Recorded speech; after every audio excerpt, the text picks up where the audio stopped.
He's shooting 40% from three. He doesn't have many attempts.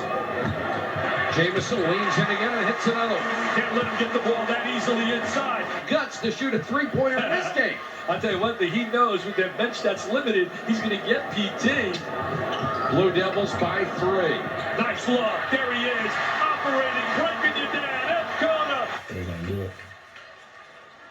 North Carolina with its first lead after a 7-0 run. Jamison to the baseline and hits another one. Graduated, and there was never any NCAA violations.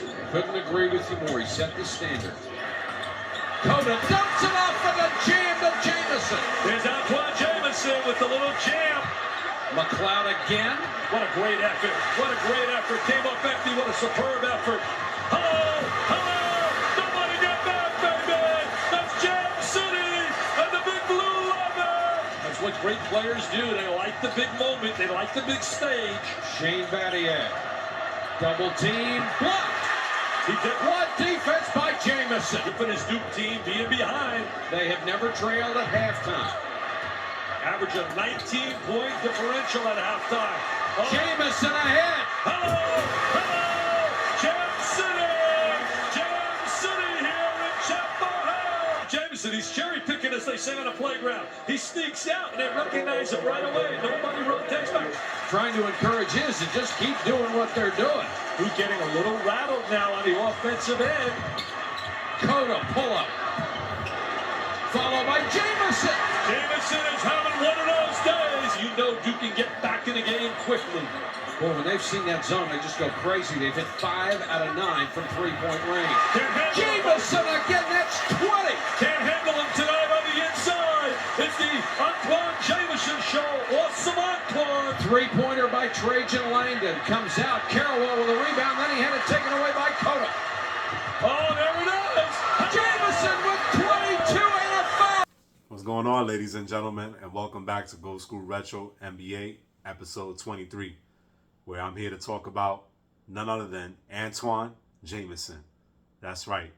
If you ain't never heard that name, I suggest you stay tuned. For those of you that have heard this name, I suggest you tap in and show me some love. Go School Retro NBA, episode 23. Antawn Jamison was born in Shreveport, Louisiana, but played his ball in Charlotte, North Carolina for Quala Middle School, where he was also a triathlete, where he played quarterback, football for the team, and basketball. But before I get into Antawn Jamison's career, make sure you hit that like button, smash the notifications so you can stay up to date for Go School Retro NBA. And if you haven't subscribed already, make sure you do so too. I'm going to be paying homage to a lot of teams, college basketball, historic teams, and players of the past. One of the many things I loved about Antawn Jamison, he was a fierce competitor, especially when he played for North Carolina and many good Wizards and the Golden State Warriors teams, and also the Cleveland Cavaliers. He was a fierce competitor, and I remember many nights that he would win at it, especially with one NBA great, R.I.P. Mamba, Kobe Bryant, where he scored 51 points. That's right, I said it right. 51 points against Maple Mamba and the Lakers. I remember that game very vividly because Antawn Jamison, if you guys didn't know, was a very big inside-outside post threat. He played the small forward position and the power forward position. And he also was former teammates of Vince Carter, who I'm going to be paying homage to in a future episode, another North Carolina Tar Heel legend of Chapel Hill, and they're best friends to this day. He was just a phenomenal ball player, man. If you guys haven't watched Antawn Jamison, I suggest you do, because his shooting touch from the inside post good, his mid-range and pick and pop was money game, and he was also a good rebounder as well.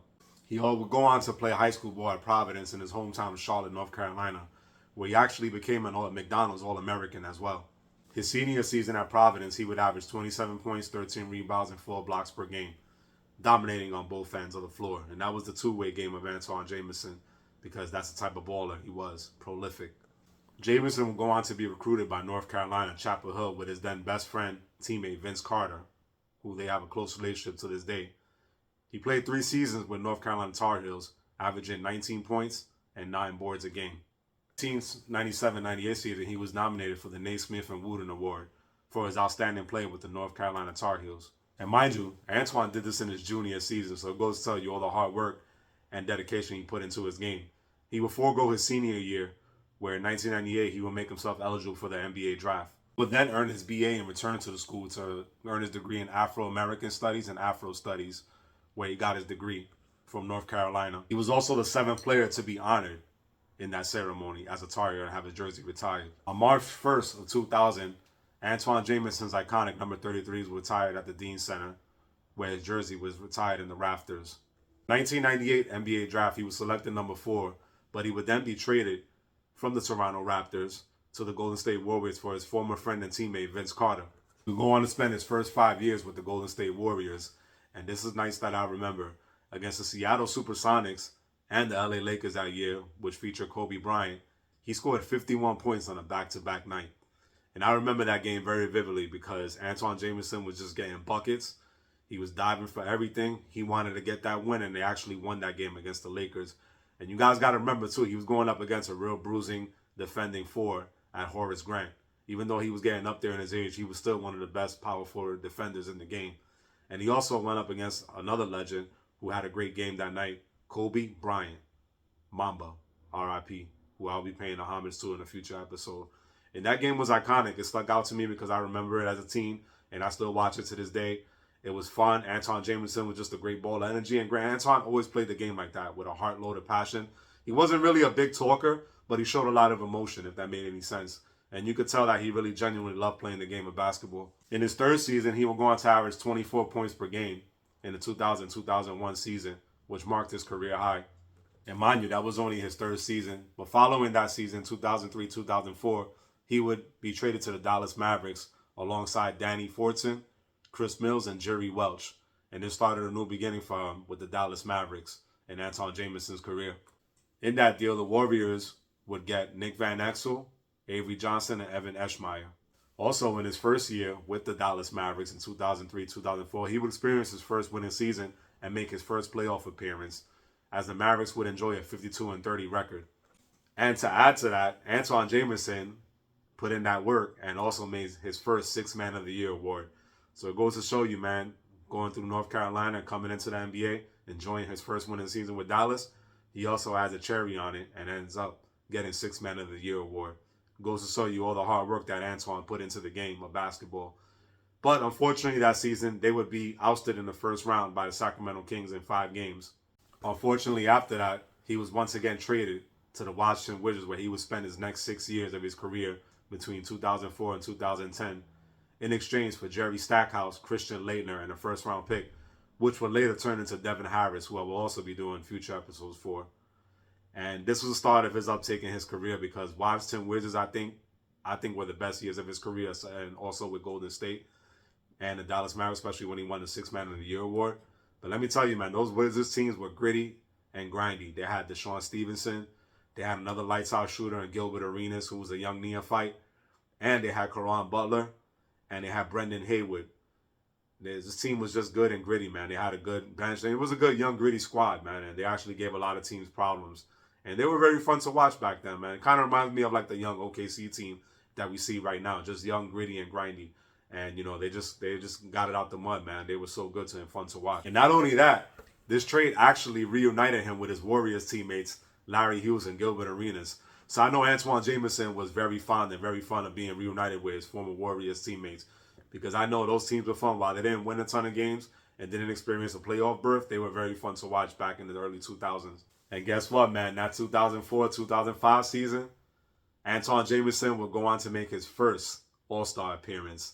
So it goes to show you, man, that he worked his way up there, man. Went from 6th man to All-Star team. And I commend that, because any guy that worked his way up that way and just basically started getting awards after awards and then making an illustrious All-Star team in that 2004-2005 season, I know Antawn Jamison was very proud of the work that he put into the game. Wizards will go 45-37, which would be their first winning season in 26 years.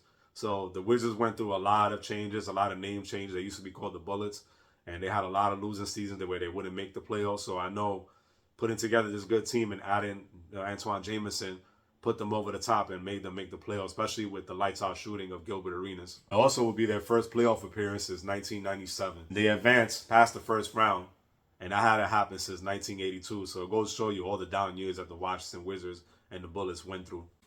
In 2006, Antawn Jamison would actually play for Team USA, taking home a bronze medal. So it goes to show you, 6-man, all-star team, and now playing for Team USA, taking home a bronze medal. Hats off to Antawn, man. That's why he's one of the most underrated, fun players. And one thing we got to do, man, is we got to get Antawn Jamison into the Hall of Fame. I think he deserves to be in the Hall of Fame. Before I go further into his career, I know I talked about that 51-point game a lot of times. Here's a clip of that. Enjoy it, fellas, ladies and gentlemen. Works harder than this young man, and I really think he deserves everything that he gets. Coming into his own now as a basketball player. How about unstoppable for a quarter of the season? Kobe Bryant would be the MVP of the year if the balloting were held right now. Rivers got Rick Fox. That's the difference. As he's improved his shooting year after year. 47% for the season. The defender Ron Harper is. Larry Hughes missing long. Jamison the rebound. Putback is in. Jamison Antawn along 2. Jamison 2 for 2. That's important for Antawn. Good job by Surratt. Horace Grant was running down early. Kobe Bryant firing it in. He works on his shooting a lot. Tremendous marksman. Hughes in the Jamison.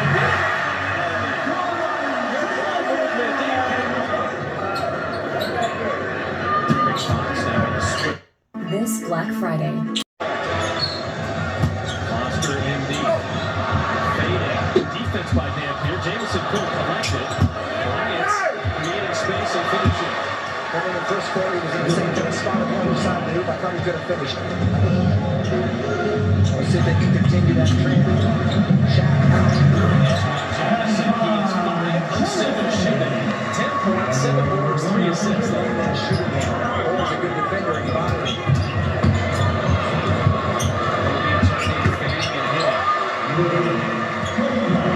Bryant now with 14 on 6 of 11 shooting to lead all scorers. And the Warriors fortunate, Ricochet the blame on. Push it up and you got the numbers. Jamison down the lane, flipping it in, holding the vision by Rookie. And the Warrior lead goes to 8, their biggest of the night. I don't like having to yell at him like that. It's good that he listens to you. You can't catch your own shot. Jamison catching shoot. I don't know if he was ready to catch it, but Antawn has 17. And the Warriors play some defense. Yet the final possession of the half. Hughes now for the steal. Catches and fires it in. Kobe Bryant was 16 in the first half. He goes shot clock at 7. Throwing it hell. Kobe Bryant nifty. Reverse layup is in. How about that pass for a shot? The defense is in the second half. Extending defense against Surratt setting up Jamison. Make sure it was a 3. Antoine's got 22 and leads all scores. Bryant 21 for the Jams at 3. Antawn pulled the string short. Double Kobe Bryant. He walks it over the corner, fired his own shot in. And the Lakers have caught it, and Kobe Bryant now has 23. That's a more than once. Serve on Penberthy. Bullock rotates to Jamison. Jumper on the right. Antoine's got 25 to offset Kobe Bryant's 26. Kobe playfully said something to him on the way back. He jumped at him, but he wasn't on the shooting head side. Larry Hughes. At 6'7", he's bigger than Larry, and he can jump higher probably. He had a live dribble, see, and that kept Larry back just another foot. And the Warriors have gone cold here. The Warriors led 70-66, trail 85-75. 2 minutes left in the third. Jamison inside, up and under. That's right. Very diligently against the premier defender, Horace Grant. Antoine's got 27. Bryant's got 30. I think he's going to be okay with it. Hughes with the steal. It's a 2-on-1. Larry taking it in, and Antoine takes it back and puts it in. He's okay with it. I guess he got penalty and hurt. Goes in for the drive. Jamison hard to the floor.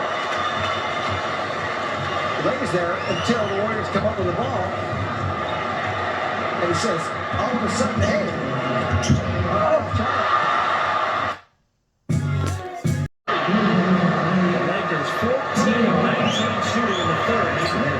Dampier double. Puts it on the floor on Madsen. Repost to Dampier. Shot clock at 9. Jamison spotted up. Jamison through. And you know what's going to happen. He's got 35. It's just nice to see, and it's going to help his club. He's special to watch. Jamison has been special as he brings it up and in. Antawn's got 37. Stage in the third quarter. Already going to stop the Lakers. Let's see if they can do it. Madsen feeding He's unstoppable. 24 shooting. Jamison has 37. Kobe Bryant has 37. Backs up. Jamison's got 41. Antawn's career high was 37. He's hit 51 and 41 his last 2 games. 2:15 left. Here, cancellation. Inside to Bryant. Fading and silencing the crowd. They should have grabbed Shaq. They should have just They back up to midcourt. 2.5 left. 45 timeouts. Even a 107. Kobe lets it. Kobe. Catch. Fire to win it. And it brings over. And we've got overtime. Goodness, Antawn Jamison has 45 on 18 of 26 shooting. You know why that was so tough, though? Kobe was on his right hand. I thought he might have get peace on him. He didn't have it. Ryan Shaw for 3 on fire. Rebound to Hughes. Soro pushing. Alley-oop to Jamison.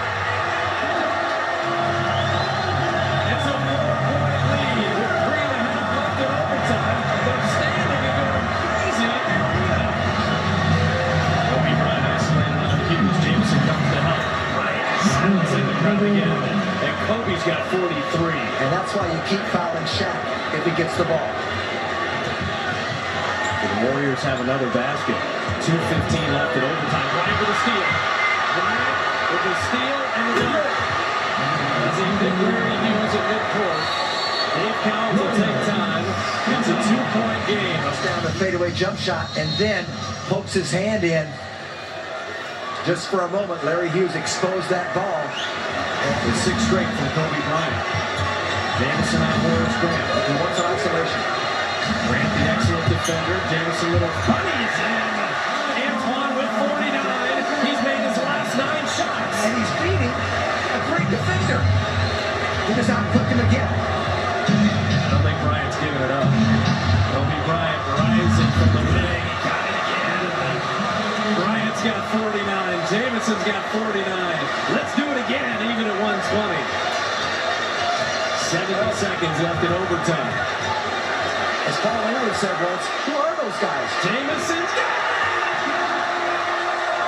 back-to-back 51-point games. During that season, he would lead the Wizards into the first round versus the LeBron James-led Cleveland Cavaliers, where he would average a monstrous 32 points and 10 rebounds. That man was putting in work and getting buckets, man, because he was a board getter and a bucket getter. Ultimate two-way, man. Bruising board, rebounder, and then a bruising scorer in the paint and with the mid-range pull and pop. I just loved everything about Antawn Jamison's game, and I'm sure a lot of you who watched him loved it too. So underrated, man. During the 2007-2008 season, Antawn Jamison would go on to make his another All-Star appearance for the Eastern Conference, his second one. Goes to show you, man, that he's just a testament to all the hard work that he put in, because he deserved it, man, because this man did a lot on the court, man, and he took those Wizard teams and made them very, very fun to watch night in and night out. On June 30th, 2008, he would get his first major contract, signing a 4-year pact worth $50 million. So not only that, he's building generational wealth for him and his family, and he actually got in all that hard work, actually got him a pretty handsome payday. So hats off to Antawn Jamison for that. Unfortunately, after spending 2 more seasons after signing that contract with the Wizards, he would be traded to the Cleveland Cavaliers. In his first game with Cleveland, he only scored 2 points, hitting 2 free throws. It wasn't really a good showing for him. Being acclimated into the Wizards and then trying to transition into a new team is nothing new in the NBA, and I feel like that was his first game, just getting new and acclimated to a new system, so I didn't put too much thought into that when I saw him play his first game with Cleveland, and I wasn't really too bugged out about it, because I knew that Antawn Jamison would have better nights, and he damn sure would. In his second game, he would have a much better outing with 19 points versus the Orlando Magic. Cavs would go on to make the playoffs that year, and they actually had the best record, so I knew The addition of Antawn Jamison added on with that LeBron James-led team was phenomenal, and he took them over the top, and it actually was a big piece of that Cleveland Cavalier team. They would go on to go up against the Derrick Rose-led Bulls, where they would oust the Bulls in 5, but came up short against the Celtics in 6, where they would bounce in the second round. And to add salt on the wound, LeBron James would end up leaving for South Beach, Miami, alongside with Chris Bosh and Dwayne Wade the following summer. In the 2010-2011 season, the Cavaliers would have their worst days because they would lose 26 games straight, setting an NBA record that was actually set by them in the past in 1983. So the Cavs have faced a down year once LeBron James left town. The streak would eventually be snapped with the win versus the Los Angeles Clippers, where they came out victorious 126-119 in overtime. Following the 2011-2012 season, Antawn Jamison would consider retirement and felt like he played his last game with the Cleveland Cavaliers that season. Jamison also suffered a left pinky injury when he was fouled and broke his pinky. He finished his 14th season with 17 points and 6 boards a game. In the summer of July 2012, he would sign a vets minimum deal to play for the Los Angeles Lakers. On November 30th that season with the Lakers, he scored 33 points and 12 rebounds, and he set a team record, NBA record actually, with that, breaking Shaquille O'Neal's mark as a reserve, putting up 30 and 10. However, in Mike D'Antoni's system, he would fall out due to his subpar defense and his inconsistent scoring. He would fall out of the rotation. He would eventually work his way back into the rotation, and him and D'Antoni in the beginning, they had a rocky relationship. The communication wasn't really there, but gradually it improved, and eventually Antawn Jamison would work his way back into the rotation of Mike D'Antoni that season due to the injury of Paul Gasol as well. Following that season with the Lakers, on August 13, 2013, he was signed with the LA Clippers. On December 11, 2013, he would reach a landmark in scoring. He would hit a three-pointer versus Celtics, and it would actually push him past the 20,000 point mark, and he would only be the 39th player to reach that feat, going in illustrious history. And this goes to show you that Antawn Jamison was a walking bucket. You're talking about 39th player all time to reach the 20,000 point plateau. Shout out to Antawn Jamison, man. Let's get that man in the Hall of Fame. Unfortunately, following that season, on February 2014, he would be traded to the Atlanta Hawks, where the following day he would be waived. And in 2014, Antawn Jamison' historic career would come to an end, where he would announce his retirement. He also finished his career in illustrious company. He's actually one of 2 players to reach the 20,000 point plateau mark. And while he wasn't elected into the Hall of Fame and he hasn't gotten voted in, he sits in significantly good company with Tom Chambers. And this is why I always go back to it and say it, that we got to get Antawn Jamison into the Hall of Fame, because he was one of the most prolific scorers that doesn't get talked about in today's NBA game. Post-retirement, he would actually step into the broadcast booth with the Los Angeles Lakers, where he became a TV color analysis for them. On October 3rd, 2017, Antawn Jamison was hired into a scouting role with the Los Angeles Lakers. Not only was he a good player, he was a great player at talking about the game and actually had an eye for talent, and that's why the Lakers gave him a shot. August 2019, he was hired as a director of player personnel for the Washington Wizards. Not only was he a man on the court, he was a man off the court. He started a program campaign, A Better Tomorrow, which helped underprivileged and helped them to pursue a better future. Just goes to show you he was a man of the people as well. And I got to tip my hat for someone like that, because when a basketball player shows that he's great on the court, but also he's the man of the people off the court, I got to salute them for that. He also said he has an obligation to help the people that are less fortunate in the Bay Area and the Charlotte area. So it goes to show you his putting his work towards the community and helping underprivileged communities to a better tomorrow. And I got to tip my hat to Antawn Jamison for that. Man of the people, and he deserves to be in the Hall of Fame. I know I loved him, and I know you guys did too. Thank you for tuning in to Go School Retro NBA episode 23, Antawn Jamison Tribute. I hope you guys enjoyed this one. Thank you guys for tuning in. And like I stated earlier, tap that notification bell, subscribe if you haven't already, and hit that like button, and share with your family, friends, and anyone who loves basketball from the past. Thank you guys for tuning in, and I'll see you in another episode of Go School Retro NBA. Antawn Jamison, episode 23. Mr. Bucket. One love.